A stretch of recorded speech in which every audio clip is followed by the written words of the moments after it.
Matthieu, chapitre 3, versets 7 à 17. Mais, voyant venir à son baptême beaucoup de pharisiens et de sadducéens, il leur dit, « Race de vipères, qui vous a appris à fuir la colère à venir? Produisez donc du fruit digne de la repentance, et ne prétendez pas dire en vous-même, « Nous avons Abraham pour père ». Car je vous déclare que de ces pierres-ci, Dieu peut susciter des enfants à Abraham. Oh, déjà la cognée est mise à la racine des arbres. Tout arbre donc, qui ne produit pas de bons fruits, sera coupé et jeté au feu. Moi je vous baptise d'eau, pour vous amener à la repentance. Mais celui qui vient après moi est plus puissant que moi, et je ne suis pas digne de porter ses souliers. Lui, il vous baptisera du Saint-Esprit et de feu. Il a son vent à la main, il nettoiera son aire, et il amassera son blé dans le grenier, mais il brûlera la paille dans un feu qui ne s'éteint point. Alors Jésus vint de la Galilée au Jourdain vers Jean pour être baptisé par lui. Mais Jean s'y opposait en disant, « C'est moi qui ai besoin d'être baptisé par toi, et toi, tu viens à moi. » Jésus lui répondit, « Laisse faire maintenant, car il est convenable que nous accomplissions ainsi tout ce qui est juste. » Et Jean ne lui résista plus. Dès que Jésus eut été baptisé, il sortit de l'eau. Et voici, les cieux s'ouvrirent, et il vit l'Esprit de Dieu descendre comme une colombe et venir sur lui. Et voici, une voix fit entendre des cieux ces paroles, « Celui-ci est mon Fils bien-aimé, en qui j'ai mis toute mon affection. » Matthieu, chapitre 4, versets 1 à 11. Alors Jésus fut emmené par l'Esprit dans le désert pour être tenté par le diable. Après avoir jeûné 40 jours et 40 nuits, il eut faim.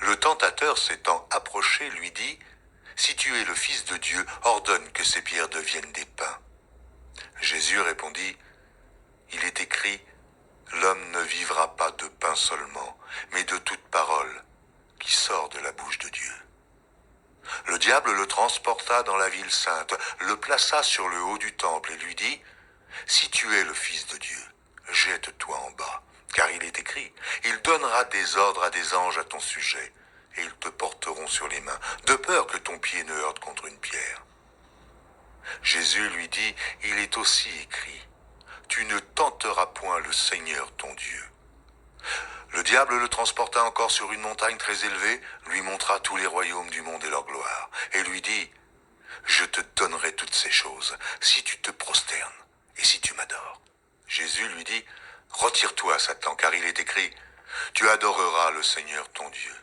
et tu le serviras, lui seul. » Alors le diable le laissa, et voici, des anges vinrent auprès de Jésus et le servaient. Genèse, chapitre 5.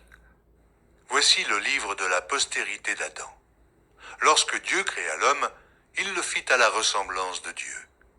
Il créa l'homme et la femme, il les bénit, et il les appela du nom d'homme, lorsqu'ils furent créés. Adam, âgé de 130 ans, engendra un fils à sa ressemblance, selon son image, et il lui donna le nom de Seth. Les jours d'Adam après la naissance de Seth furent de 800 ans, et il engendra des fils et des filles. Tous les jours qu'Adam vécut furent de 930 ans, puis il mourut. Seth, âgé de 105 ans, engendra Énoch. Seth vécut après la naissance d'Énoch 807 ans, et il engendra des fils et des filles. Tous les jours de Seth furent de 912 ans, puis il mourut. Énoch, âgé de 90 ans, engendra Kénan. Énoch vécut après la naissance de Kénan 815 ans, et il engendra des fils et des filles. Tous les jours d'Énoch furent de 905 ans, puis il mourut. Kénan, âgé de 70 ans, engendra Mahalalel. Kénan vécut après la naissance de Mahalalel 840 ans, et il engendra des fils et des filles. Tous les jours de Kénan furent de 910 ans, puis il mourut. Mahalalel, âgé de 65 ans, engendra Jéred. Mahalalel vécut après la naissance de Jéred 830 ans, et il engendra des fils et des filles. Tous les jours de Mahalalel furent de 895 ans, puis il mourut. Jéred, âgé de 162 ans, engendra Enoch. Jéred vécut, après la naissance d'Enoch, 800 ans, et il engendra des fils et des filles. Tous les jours de Jéred furent de 962 ans, puis il mourut. Enoch, âgé de 65 ans, engendra Méthusélah. Enoch, après la naissance de Méthusélah, marcha avec Dieu 300 ans, et il engendra des fils et des filles. Tous les jours d'Enoch furent de 365 ans. Enoch marcha avec Dieu, puis il ne fut plus, parce que Dieu le prit. Méthusélah, âgé de 187 ans, engendra Lémec. Méthusélah vécut, après la naissance de Lémec, 782 ans, et il engendra des fils et des filles. Tous les jours de Méthusélah furent de 969 ans, puis il mourut. Lémec, âgé de 182 ans, engendra un fils. Il lui donna le nom de Noé en disant « Celui-ci nous consolera de nos fatigues et du travail pénible de nos mains provenant de cette terre que l'Éternel a maudite. » Lémec vécut après la naissance de Noé 595 ans, et il engendra des fils et des filles. Tous les jours de Lémec furent de 777 ans, puis il mourut. Noé, âgé de 500 ans, engendra Sem, Cham et Japheth. Genèse, chapitre 6. Lorsque les hommes eurent commencé à se multiplier sur la face de la terre, et que des filles leur furent nées, les fils de Dieu virent que les filles des hommes étaient belles, et ils en prirent pour femmes parmi toutes celles qu'ils choisirent. Alors l'Éternel dit, « Mon esprit ne restera pas à toujours dans l'homme, car l'homme n'est que chair, et ses jours seront de 120 ans. » Les géants étaient sur la terre en ces temps-là. Après que les fils de Dieu furent venus vers les filles des hommes, et qu'elles leur eurent donné des enfants, ce sont ces héros qui furent fameux dans l'Antiquité. L'Éternel vit que la méchanceté des hommes était grande sur la terre, et que toutes les pensées de leur cœur se portaient chaque jour uniquement vers le mal. L'Éternel se repentit d'avoir fait l'homme sur la terre, et il fut affligé en son cœur. Et l'Éternel dit, « J'exterminerai de la face de la terre l'homme que j'ai créé, depuis l'homme jusqu'au bétail, aux reptiles et aux oiseaux du ciel, car je me repens de les avoir faits. » Mais Noé trouva grâce aux yeux de l'Éternel. Voici la postérité de Noé. Noé était un homme juste et intègre dans son temps. Noé marchait avec Dieu. Noé engendra 3 fils, Sem, Cham et Japheth. La terre était corrompue devant Dieu. La terre était pleine de violence. Dieu regarda la terre, et voici, elle était corrompue, car toute chair avait corrompu sa voie sur la terre. Alors Dieu dit à Noé, « La fin de toute chair est arrêtée par devers moi, car ils ont rempli la terre de violence. Voici, je vais les détruire avec la terre. Fais-toi une arche de bois de gophée. Tu disposeras cette arche en cellules, et tu l'enduiras de bois en dedans et en dehors. Voici comment tu la feras. L'arche aura 300 coudées de longueur, 50 coudées de largeur et 30 coudées de hauteur. Tu feras à l'arche une fenêtre, que tu réduiras à 1 coudée en haut. Tu établiras une porte sur le côté de l'arche, et tu construiras un étage inférieur, un second et un troisième. Et moi, je vais faire venir le déluge d'eau sur la terre, pour détruire toute chair ayant souffle de vie sous le ciel. Tout ce qui est sur la terre périra. Mais j'établis mon alliance avec toi. Tu entreras dans l'arche, toi et tes fils, ta femme et les femmes de tes fils avec toi.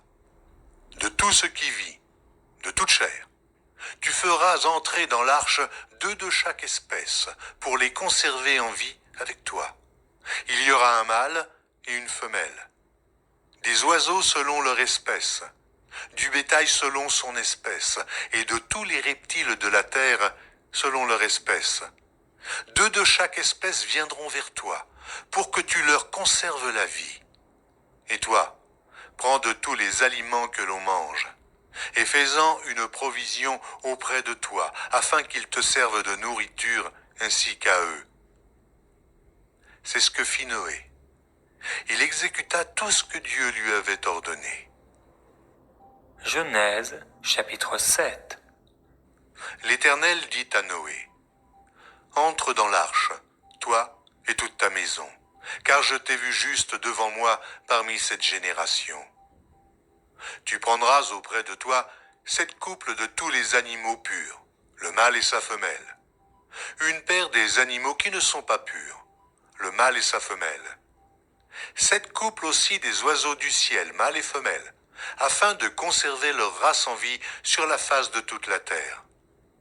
Car encore 7 jours, et je ferai pleuvoir sur la terre 40 jours et 40 nuits, et j'exterminerai de la face de la terre tous les êtres que j'ai faits. » Noé exécuta tout ce que l'Éternel lui avait ordonné.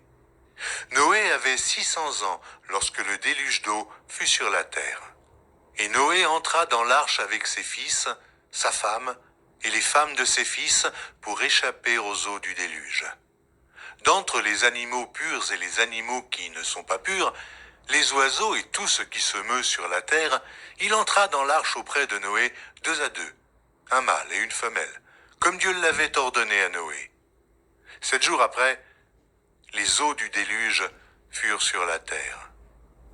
L'an 600 de la vie de Noé, le second mois, le 17e jour du mois, en ce jour-là, toutes les sources du grand abîme jaillirent, et les écluses des cieux s'ouvrirent. La pluie tomba sur la terre 40 jours et 40 nuits. Ce même jour entrèrent dans l'arche Noé, Sem, Cham et Japheth, fils de Noé, la femme de Noé et les 3 femmes de ses fils avec eux. Eux et tous les animaux selon leur espèce, tout le bétail selon son espèce, tous les reptiles qui rampent sur la terre selon leur espèce, tous les oiseaux selon leur espèce, tous les petits oiseaux, tout ce qui a des ailes. Ils entrèrent dans l'arche auprès de Noé 2 à 2, de toute chair ayant souffle de vie. Il en entra mâle et femelle de toute chair, comme Dieu l'avait ordonné à Noé, puis l'Éternel ferma la porte sur lui. Le déluge fut 40 jours sur la terre. Les eaux crurent et soulevèrent l'arche, et elle s'éleva au-dessus de la terre. Les eaux grossirent et s'accrurent beaucoup sur la terre, et l'arche flotta sur la surface des eaux. Les eaux grossirent de plus en plus, et toutes les hautes montagnes qui sont sous le ciel entier furent couvertes. Les eaux s'élevèrent de 15 coudées au-dessus des montagnes qui furent couvertes. Tout ce qui se mouvait sur la terre périt, tant les oiseaux que le bétail et les animaux, tout ce qui rampait sur la terre et tous les hommes. Tout ce qui avait respiration, souffle de vie dans ses narines et qui était sur la terre sèche, mourut. Tous les êtres qui étaient sur la face de la terre furent exterminés, depuis l'homme jusqu'au bétail, aux reptiles et aux oiseaux du ciel. Ils furent exterminés de la terre. Il ne resta que Noé et ceux qui étaient avec lui dans l'arche. Les eaux furent grosses sur la terre pendant 150 jours. Psaume chapitre 3. Psaume de David à l'occasion de sa fuite devant Absalom son fils.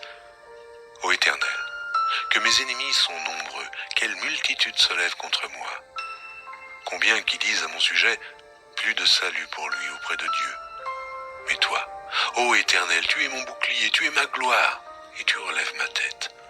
De ma voix je crie à l'Éternel, et il me répond de sa montagne sainte. Je me couche et je m'endors, je me réveille, car l'Éternel est mon soutien.